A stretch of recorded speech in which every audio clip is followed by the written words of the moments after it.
ओम साई राम। श्री साई सचरित्र अध्याय 26 भाग 4। श्री हरिश्चंद्र पितले। बम्बई में एक हरिश्चंद्र पितले नाम के सतग्रस्त थे। उनका पुत्र मिर्गी रोग से पीड़ित था।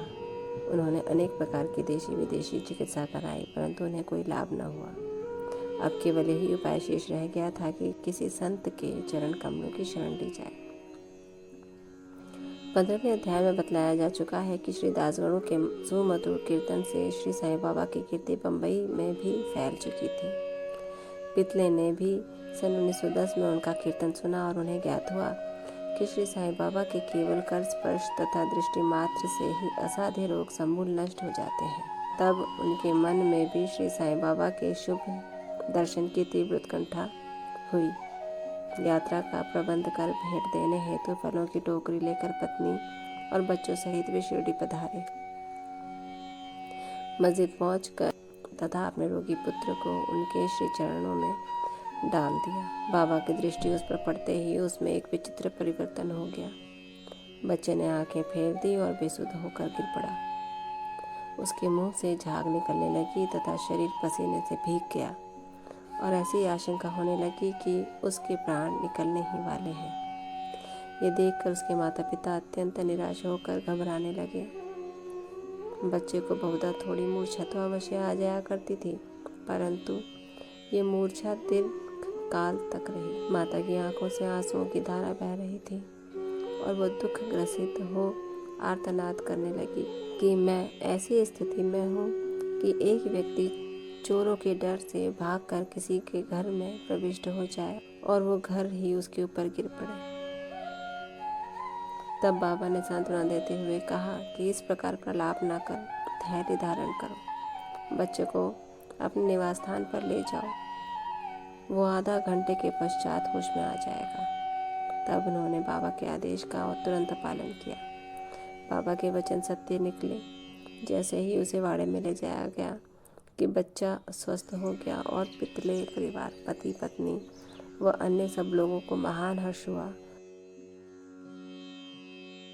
श्री पितले अपनी धर्मपत्नी सहित बाबा के दर्शनों को आए और अति विनम्र होकर आदर पूर्वक चरण वंदना कर पाद सेवन करने लगे।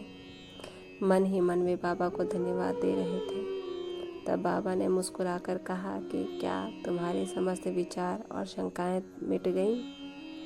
जिन्हें विश्वास और धैर्य है उनकी रक्षा श्री हरि अवश्य करेंगे। श्री पितले एक धनाढ्य व्यक्ति थे, इसलिए उन्होंने अधिक मात्रा में मिठाई बांटी और उत्तम फल तथा पान बीड़े बाबा को भेंट किए। श्रीमती पितले सात्विक वृत्ति की महिला थी। वे एक स्थान पर बैठकर बाबा की निहारा करती थी। उनकी आंखों से प्रसन्नता के आंसू गिरते थे।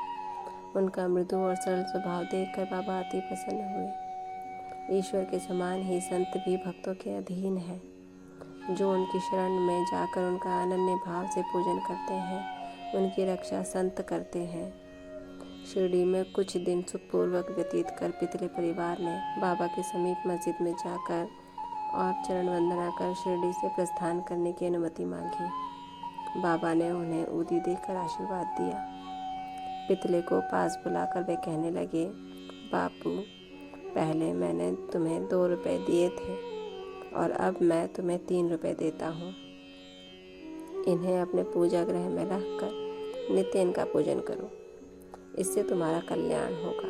श्री पितले ने उन्हें प्रसाद स्वरूप ग्रहण कर बाबा को पुनः साष्टांग प्रणाम किया तथा आशीष के लिए प्रार्थना की। उन्हें ये विचार भी आया कि प्रथम अवसर होने के कारण मैं इसका अर्थ समझने में असमर्थ हूँ कि 2 रुपए मुझे पहले कब दिए थे। वे इस बात का स्पष्टीकरण करना चाहते थे, परंतु बाबा मौन ही रहे। बम्बई पहुंचने पर उन्होंने अपनी वृद्ध माता को शिरडी की विस्तृत वार्ता सुनाई और उन 2 रुपयों की समस्या भी उनसे कही। उनकी माता को भी पहल तो कुछ समझ में न आया, परंतु पूरी तरह विचार करने पर उन्हें एक पुरानी घटना की स्मृति हो आई, जिसने ये समस्या हल कर दी। उनकी वृद्ध माता कहने लगी कि जिस प्रकार तुम अपने पुत्र को लेकर श्री साईं बाबा के दर्शनार्थ गए थे, ठीक उसी प्रकार तुम्हें लेकर तुम्हारे पिता अनेक वर्षों पहले अक्कलकोट महाराज के दर्शनार्थ गए थे। महाराज पूर्ण सिद्ध योगी, त्रिकालज्ञ और बड़े उदार थे। तुम्हारे पिता परम भक्त थे, इस कारण उनकी पूजा स्वीकार हुई। तब महाराज ने उन्हें पूजनार्थ 2 रुपये दिए थे, जिनकी उन्होंने जीवन पर्यंत पूजा की। उनके पश्चात उनकी पूजा यथाविधि न हो सकी और वे रुपये कुछ दिनों के उपरांत उनकी पूर्ण विस्मृति भी हो गई। तुम्हारा सौभाग्य है जो श्री अक्कलकोट महाराज ने साईं रूप में तुम्हें अपने कर्तव्यों और पूजन की स्मृति कराकर आपत्तियों से मुक्त कर दिया। अब भविष्य में जागरूक रहकर समस्त शंकाएं और सोच विचार छोड़कर अपने पूर्वजों को स्मरण कर रिवाजों का अनुसरण कर उत्तम प्रकार का आचरण अपनाओ। अपने कुलदेव तथा इन रूपियों की पूजा कर उनके यथार्थ स्वरूप को समझो और संतों का आशीर्वाद ग्रहण करने में गर्व मानो। श्री साईं समर्थ ने दया कर तुम्हारे हृदय में भक्ति का बीजारोपण कर दिया है और अब तुम्हारा कर्तव्य है कि तुम उसकी वृद्धि करो। माता के मधुर वचनामृत का पान कर श्री पितले को अत्यंत हर्ष हुआ।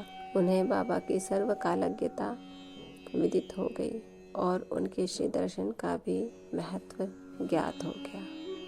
इसके पश्चात वे अपने व्यवहार में अधिक सावधान हो गए। ओम साई राम। बाबा को अपने भक्तों के जीवन काल की सभी घटनाओं का ज्ञान होता है। इसी वजह से बाबा हमें सब कार्यों में जागरूक करते हैं तथा सही मार्ग हमें बतलाते हैं। बाबा हमारा हर समय ध्यान रखते हैं। इसी के साथ ये अंश यहीं समाप्त होता है।